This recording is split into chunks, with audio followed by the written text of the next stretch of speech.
Hi everyone. I'm Megha, the biology teacher here in Ask IITians, and I'm super happy to see you people here in the lectures. So today we are going to start a new chapter, which is basically about the reproduction in plants, as you see right here. Okay, so we'll be covering a few topics in this session, and we'll be covering the entire next chapter in the upcoming sessions that will be there. Okay, so starting with today's session. We'll be covering about these topics: the mode of reproduction, the asexual reproduction, and the tissue culture. Okay, before we start this chapter, let me just brief you about what exactly is the reproduction. What is reproduction? Reproduction is ability to give rise to young ones, or to ability to birth young ones. Okay, and this reproduction generally takes place within one particular species. Now, what is species? Species is a group of organisms which have the capability of interbreeding or reproducing with each other. Okay, so we'll be learning about that. So, when we talk about the different modes of reproduction, we'll be learning about how many types of reproduction are there. And if the types are there, we'll be learning about the following types and just a little bit of the details. Okay. So, moving ahead, first things this mode of reproduction. It is very important for you to understand that there are two modes of reproduction: asexual and sexual. The mode of reproduction basically pertains to how the organism is going to turn out, how the offspring is going to turn out. Okay.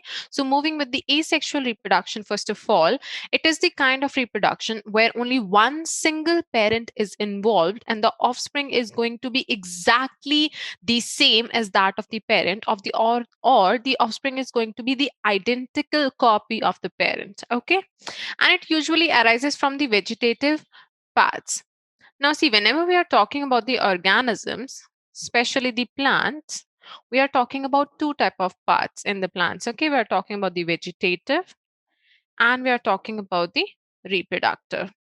Okay, vegetative are the part of the plants which basically take place in the body building, such as the formation of the leaves, formation of the stems, buds, etc., etc. Where the reproduction parts are the ones which basically take part in the reproduction or the formation of the fruits. For example, we have the pollen grains. Okay, or we have the ovary. In the last standard, in the sixth standard, you did learn about the different parts of the flower. You did learn about the anther and the filament, the stamen as we call it, and you did learn about the ovary, right, which has the three parts: the stigma, style, and ovary, right, like the pistil basically. So that being said, in the asexual, only one single parent is involved, one parent. Whereas in the sexual reproduction, two parents are involved. Okay. See, the thing is, in the asexual reproduction, there is no seed formation because there is only one parent. So there is no need of seed formation, right? There is no way of seed formation. And the vegetative parts are these. And on top of that, we have the sexual reproduction where the new plant arises through the reproductive parts, which is the flower, right? Where the fruits and the seeds are formed. Right? If we talk about the flowers or if we talk about the plants, that is.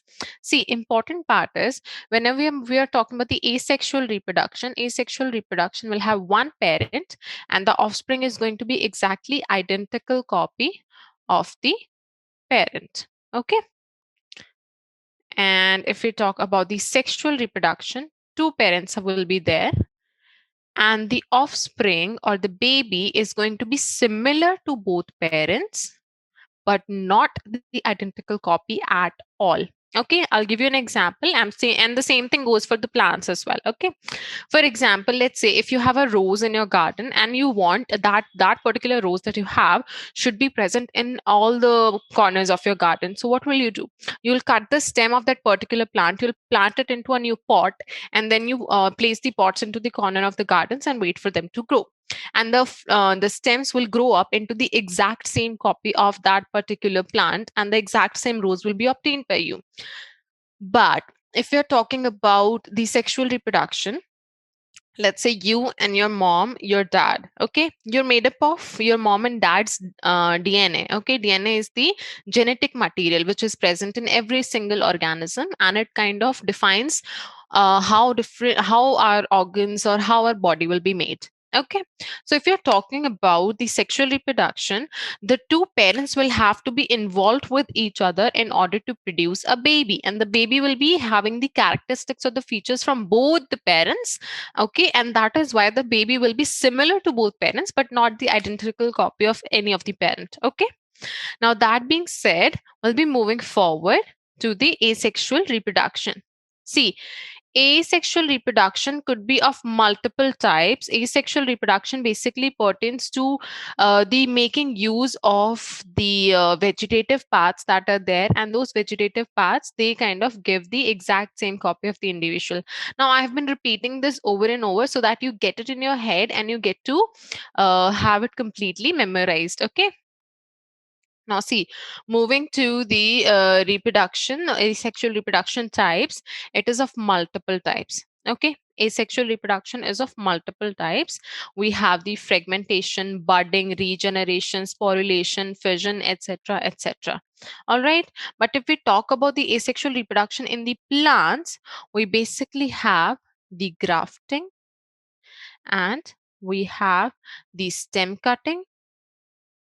On top of that, we have layering.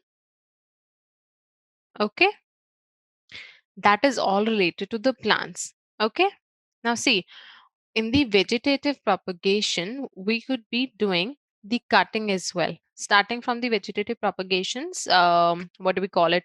The definition. Okay, so we'll make sure that we kind of focus onto the keywords, because if you know the keywords, it is very very easy for you to memorize all the things for the exam. Okay, so vegetative propagation, first of all, could be called as the multiplication or the cloning. Okay, clone is the identical copy, right? Now see, new plant grows from the fragment of the parent plant. Okay, now see, what you see right here is the grafting and layering. Okay, what you see right here is the grafting and layering. Besides that, we have the stem cutting and everything else as well. So I'll be explaining each and every technique to you people very very slowly and individually, right? All right. So the first technique that we're going to learn is that stem cutting technique, or the vegetative reproduction by the stem cutting, or vegetative propagation by the stem cutting. Okay.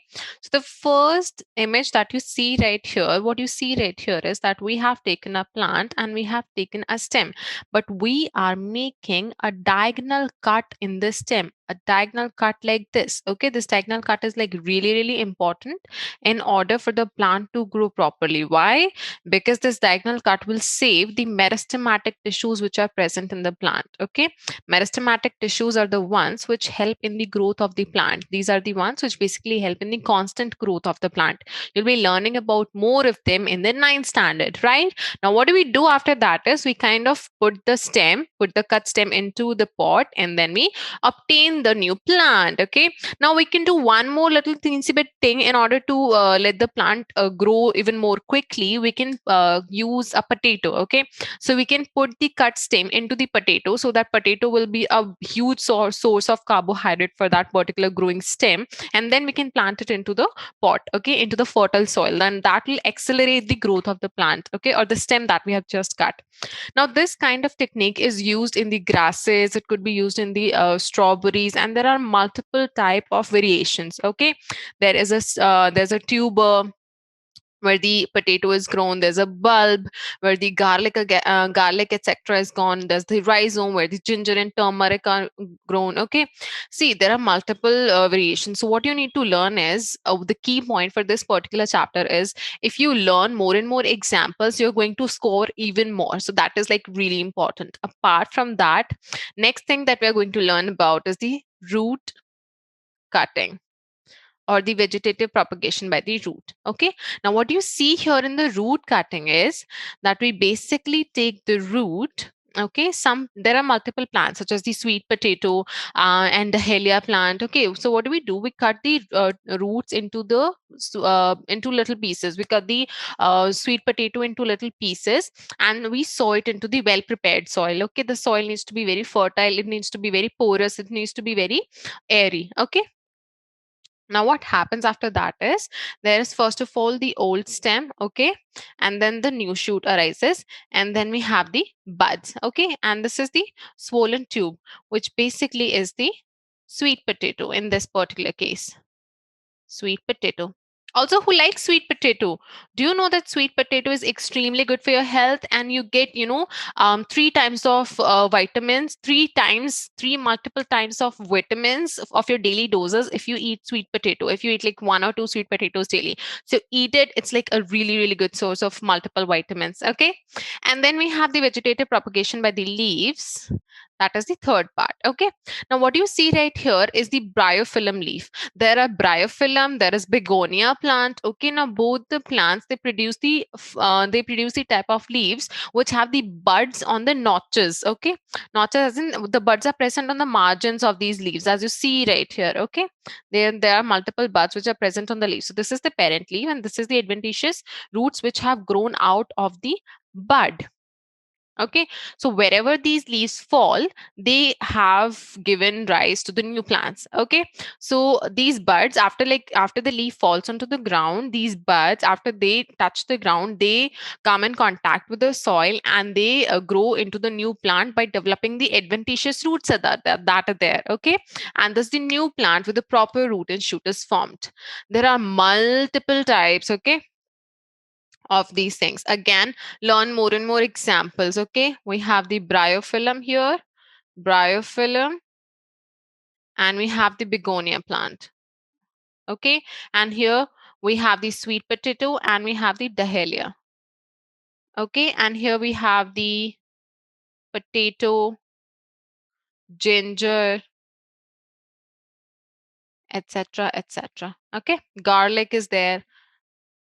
All garlic is super good for your health. Okay, it thins your blood, and you can never suffer from a heart attack if you eat one garlic daily. Anyway, now that being said, we have multiple other techniques as well. Okay, we have multiple other techniques as well. For example, what you just saw was the grafting in the previous slide. So I'm going to go back to the previous slide and explain it to you people.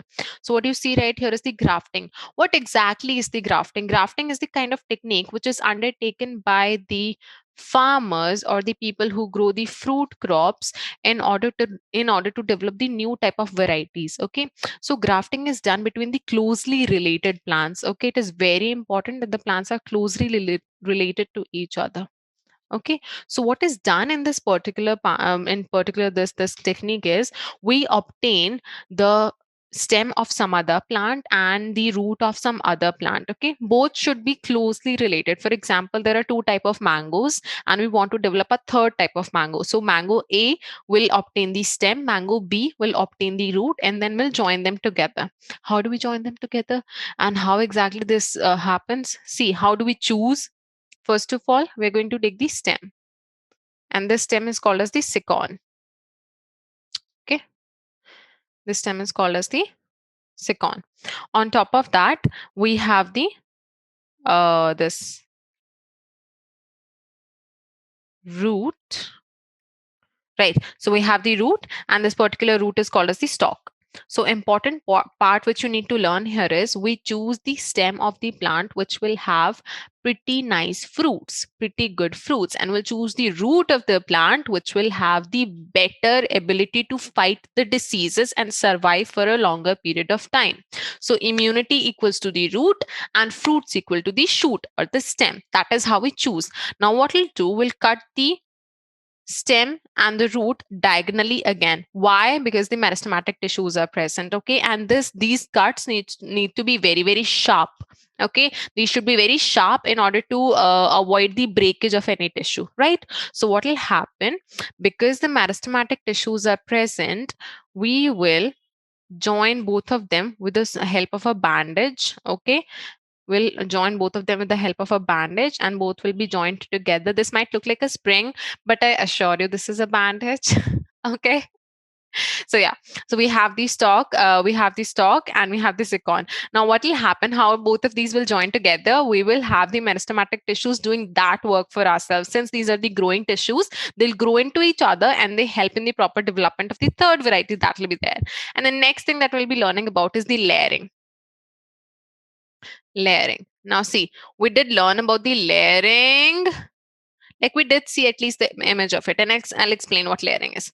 Okay, so moving back to the previous slide, this is what the layering is. What do you see right here, that this is a parent plant, and we choose the kind of plants which are like very bendy. Okay, so what do? We choose the plant, we let it grow properly, and then we try to bend the shoot or the stem of the plant into the ground. Now once we are bending it into the ground, we kind of hold it there. Okay, we put soil above it. Now what will happen, since the stem is provided a new soil, or let's say a new ground, it will start developing the adventitious roots, which you see right here, okay, it will start developing the adventitious roots. Now after the roots are developed, there'll be a new plant formation right here, which is quite obvious, right? And once this is done, we cut this stem. Okay, we cut the stem from here and we let it be into a new plant, and this way we obtain multiple new plants that could be there. Okay, and we have multiple flowers going for it. We have the jasmine, we have the rose, we have the bougainvillea plant. Okay, again, learn as many examples as you can, and these examples are going to take you for a like longer way. So what you see right here in the layering is the jasmine plant. Okay, and this one right here is the adventitious roots formation. Adventitious root formation, which leads to the new plant formation. I hope you're noting this down with me. New plant formation, and hence a new plantlet is obtained. Plantlet is the smaller plant. Okay, the smaller new plant which is formed. And I've given you the examples. There's grapevine, there's rose, there's jasmine, and there's bougainvillea. Okay, learn as many examples as you can. Now the next thing that we have at our hand is the tissue culture. This is like my most favorite technique. You wanna ask why? I know you wanna ask why. Please ask why. Okay, so tissue culture is something that I have done as well myself, and if you are interested in research and all these things, it is so amazing, it is so interesting, and seeing everything there practically with your own eyes happening, it's so remarkable. So what exactly is the tissue culture, and how do we employ it into multiple plants? So tissue culture is the kind of technique which is obtained by the scientists or the different agricultural companies which are aiming to make new plants, or which are aiming to develop new kind of plants. We have the artificial medium. Okay, in that artificial medium we grow the new plants. Now that artificial usually is the agar. Agar is a jelly like substance. It's a jelly like substance which is used to grow the new plants. Okay, there are multiple type of agars.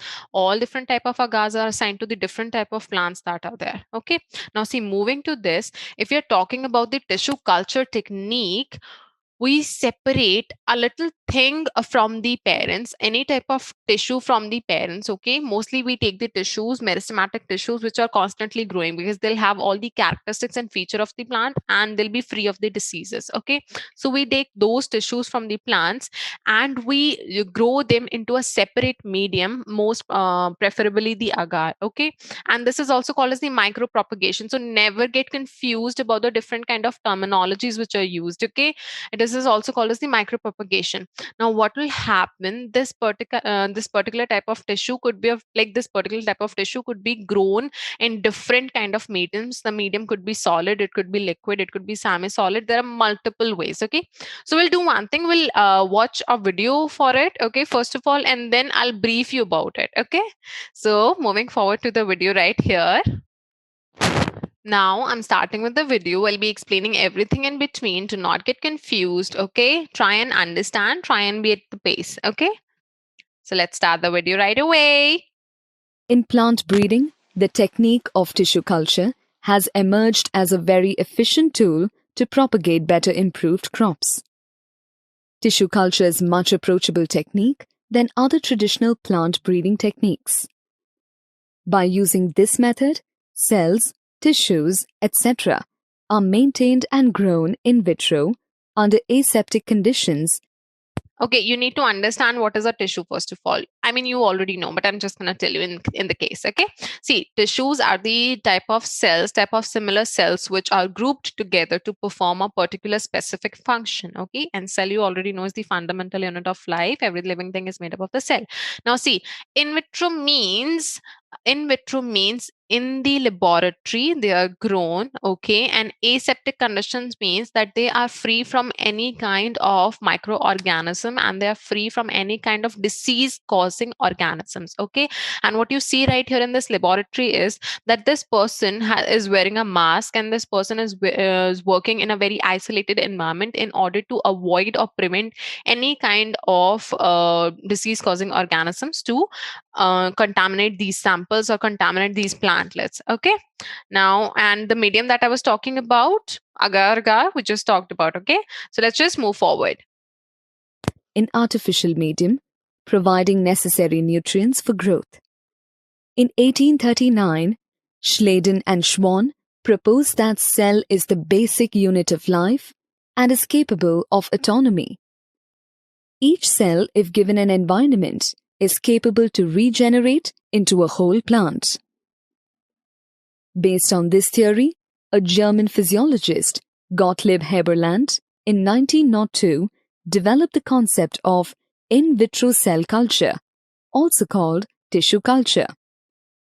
Cells in his experiment increased in size but failed to divide, due to which his predictions failed. However, his hypothesis paved the way for more research. He is thus regarded as the father of tissue culture.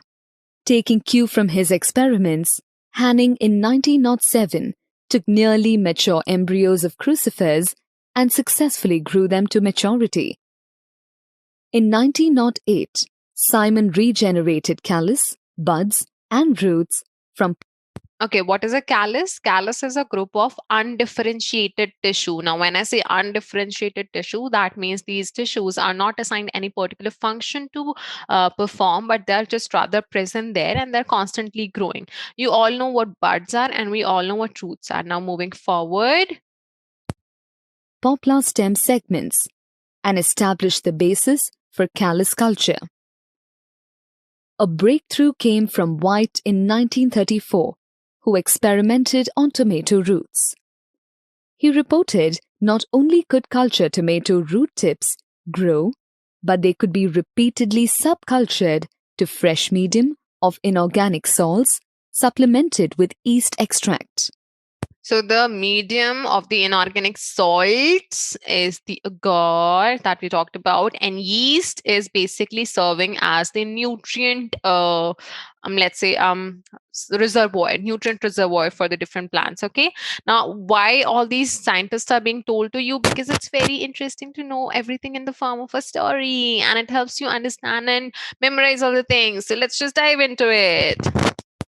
Also, what do you mean by culturing? Culturing means growing something in the laboratory. Okay, and culturing, you can culture the bacteria, you can culture a plant, you can culture a virus, we can culture almost everything. Okay, I said almost. Okay, now don't get carried forward. Let's move forward with the video.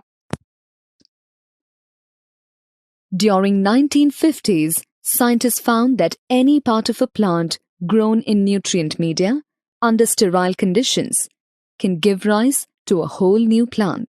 What are sterile conditions? Sterile conditions are the ones which are free from any kind of disease causing microorganisms or any kind of microorganisms for that matter. Okay. The plant part used in culture is called as explant. This property of plant cells to give rise to a whole new plant is called totipotency. The term totipotency was coined by Stewart in 1968. Totipotency. It requires a nutrient medium that contains sucrose, inorganic salts, vitamins, proteins, and growth regulators, such as auxins and cytokines. The auxins and cytokinins are the growth regulators because these are the plant hormones, and plant hormones, they help in the growth of the plant. Okay, now moving forward. Technique of tissue culture. The first step of tissue culture is excising or cutting a small part of plant tissue, like the leaf, root, or shoot of a plant. This cut-out part, explant, is then placed in a suitable nutrient medium containing a carbon source such as sucrose, inorganic salts, vitamins, amino acids, and growth regulators like auxins, cytokinins, etc. Now, see, sucrose is the sugar, and carbon means carbohydrates, pertaining to carbohydrates. Okay, inorganic salts could be different kind of salts which are present, which may help in making up of the different parts in the body of the plant. Okay, the internal smaller parts. Okay, the subcellular parts.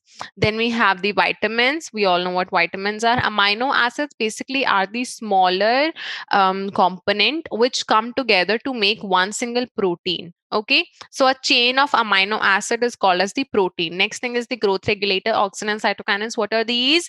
Hormones. We just talked about these. Okay, now moving forward.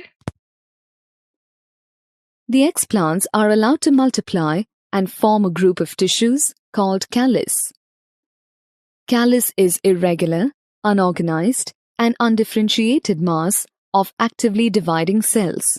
This callus is then allowed to multiply to form many plantlets, which are then transferred to a different container for rapid multiplication. Finally, the developed plantlets are transplanted to the soil for normal growth. Tissue culture is performed using a small part of a plant to develop a large number of plants in a short duration. It is thus also called as micropropagation. As all these plants are developed from the same part of the parent plant, they are genetically identical and called soma clones.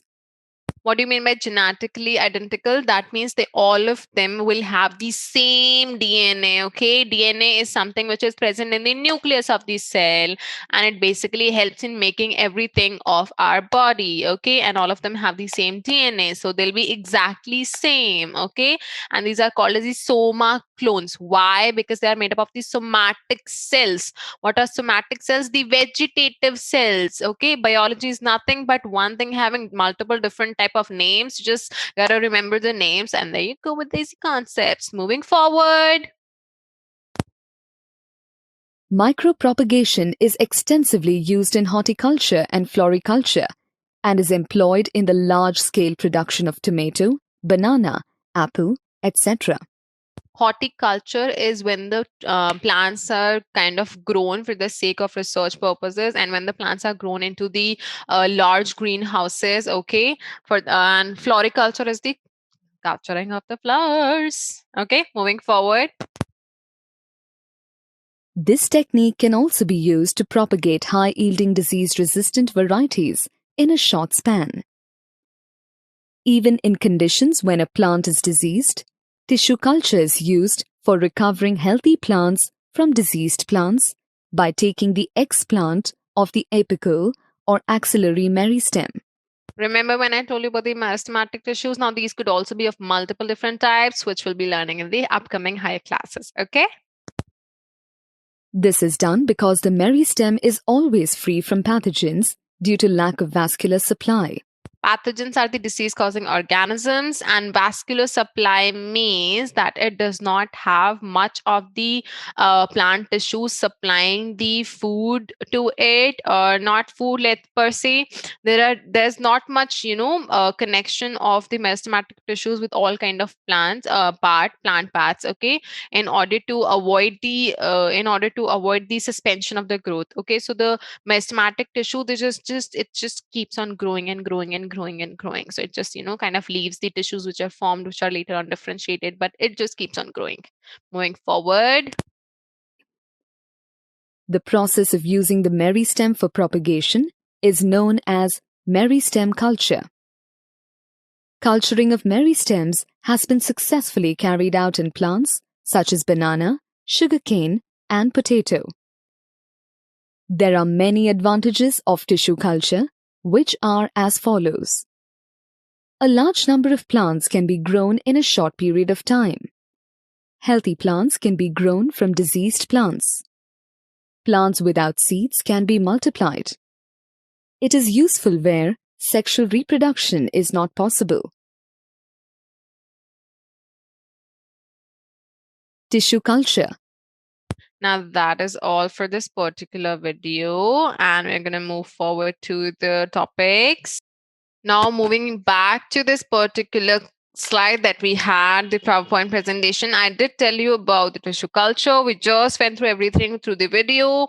Okay, and now you know the advantages, you know the technique of the tissue culture, you know the different type of techniques, you know what callus is, you know what, how, and everything, you know, paved the ways. So that is all for today. And now we're gonna not leave but perform some of the questions and answers in order to see how much you have gained. Okay, so you see, vegetative propagation in the potato takes place by. We were discussing this when we were discussing the stem vegetative propagation. So it is the stem, right? I did tell you the answer already. Next thing is, which of the following plant buds are present on the margin of the leaves? Remember when we're doing the leaf vegetative propagation, and I gave you the examples of begonia and the bryophyllum, right? So the answer is bryophyllum. And next is, which of the following parts of the plant take part in the sexual reproduction? Flower, seed, fruit, branch. Remember, we are talking about the sexual reproduction, or the vegetative or the asexual reproduction. So flower has all the reproductive parts. So yes, okay. And then we have the seed. Seed is formed because of the sexual reproduction. Okay. Then we have the fruit. Fruit is basically just there to protect the seed. So it is not exactly taking part in the sexual reproduction. But then we have the branch as well. Okay, so branch does nothing, but branch kind of helps in the holding up. Okay, so all the parts for the vegetative propagation is just the branch, and all the parts for the sexual reproduction are the flower, seed, and the fruits. So let's see what the right answer is. B, first, second, and third. Okay, now that is all for today. It was fun learning with you people. I'll see you in the next lesson. Take care. Bye bye, and learn a lot.